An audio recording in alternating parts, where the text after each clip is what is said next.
Hello, sports fan. This is Stephen here for Sports Choice Plus. I'm bringing you a very special breakdown.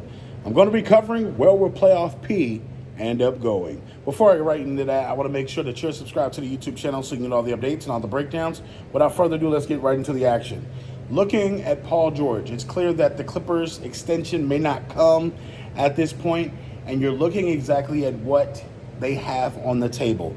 Essentially, Paul George could potentially stay with the Clippers, re-sign, and be traded, or either stay with the Clippers and re-sign and sign up for one of those max deals to where he would then still be on the same team with Kawhi Leonard and possibly re-sign James Harden and company and stay with the Clippers.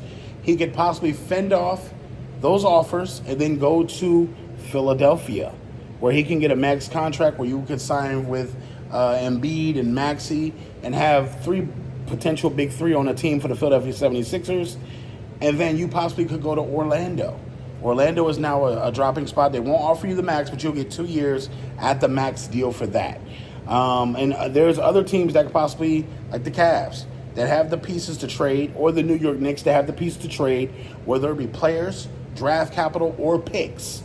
So you got to think. The Atlanta Hawks are in the market for a Paul George type player. It's a number of teams that are in the market for good players, and Paul George checks off the list for a lot as far as a small forward that can be a 3-and-D guy that can put the ball on the ground and go to the hoop.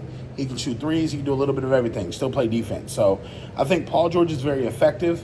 Wherever Paul George goes, he needs to be chasing a championship, because at this point in time, it makes no sense to go to a rebuild or somebody that's far off the cusp of being a playoff contender or a championship contender.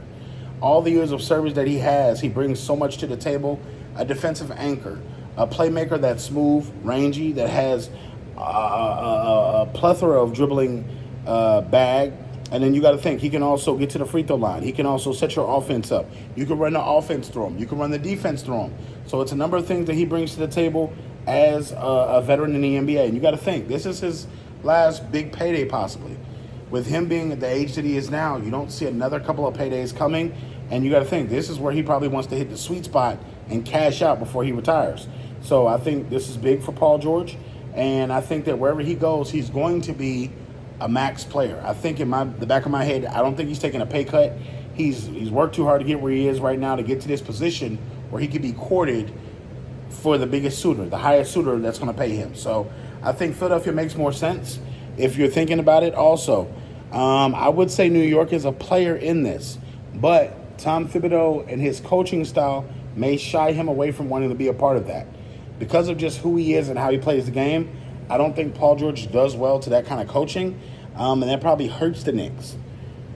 Jalen Brunson is a phenomenal player. They have a couple of picks. They also have Julius Randle that they can trade. They did so much in the playoffs without him. I don't think they need him. They can make a trade. So you got to think, they're pretty expandable with New York with the pieces.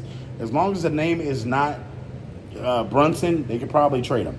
So that's some of the stuff that we're hearing out of the early part of free agency. And the question is, will the New York Knicks pull the trigger? Will the Clippers pull the trigger on a sign-and trade? Or will they just say, you know what, we're just going to sign you here. If you come back, we're not trading you. Like, it's a number of things that's on the table. And at this point, you know, you want to see Paul George make the best choice so we can have the best basketball possible. So what do you guys feel? Do you feel like Paul George is going to stay? You feel like he's going to do a sign-and trade, or just flat out go in free agency? Leave your comments in the comment section below. Definitely check out Sports Choice Plus, and we'll see you on the next episode.